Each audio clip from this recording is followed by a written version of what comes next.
tubasuhuze bakunzi ba Emi Pro Media, tubagezaho amakuru yihutirwa ajyanye n'uburezi.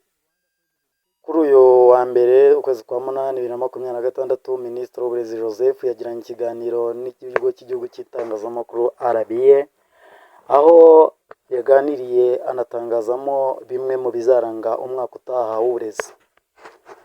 Minisitiri atangaje ko abanyeshuri biga muri TTC bazajya biga imyaka 5, ni ukuvuga imyaka 3 ya segonderi n'imyaka 2 ya universite, ariko bagasoza bafite impamyabumenyi ya AA. Minisitiri atangaje ko ibi bizatangira kubahirizwa mu ngengabihe y'umwaka utaha 2026-2027. Minisitiri kandi yatangaje ko amafaranga yahabwaga ibigo by'amashuri azajya yiyongeraho 65%. Ni ukuvuga ariko ko ibyo bizatuma n'umusanzu w'umubyeyi uziyongera, aho abana biga muri pre-primary na primary, ni ukuvuga abiga muri garidiyene n'abiga muri primaire, bazajya bishyura 2,000 by'amafaranga y'u Rwanda, naho abanyeshuri biga batanu kuvuga mu masegonderi ariko bataba mu kigo bazajya bishyura 24,000 by'amafaranga y'u Rwanda, naho umunyeshuri uba mu kigo, ni ukuvuga abiga muri boarding bararayo, bo kazajya bishyura amafaranga angana n'110,000. Ibi Minisitiri akaba yatangaje ko bigiye kujya byubahirizwa guhera ku itariki ya mbere mu kwa mbere 2027.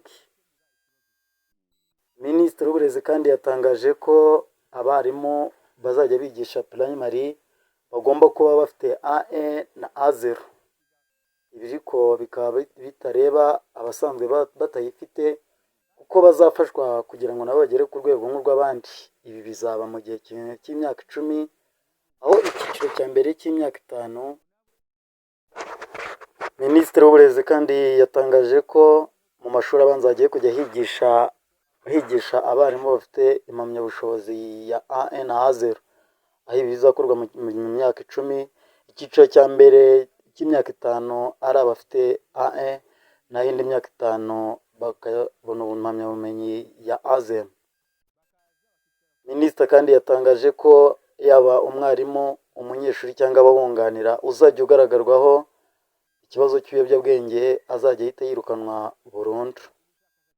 Minisitiri kandi yagarutse ku mico n'imyifatire itari myiza ku banyeshuri bakubita abarimu, aho yatangaje ko umunyeshuri wese uzajya ufatwa yakoze urugomo cyangwa yakubise umwarimu azajya ahita yirukanwa burundu.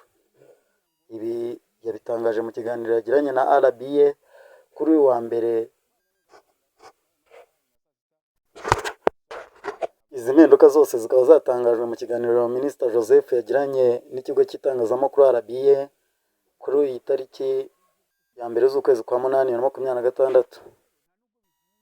Iyi ni Emi Pro Media, ngenda Ibyiringiro Constante mu mujyi wa Kigali.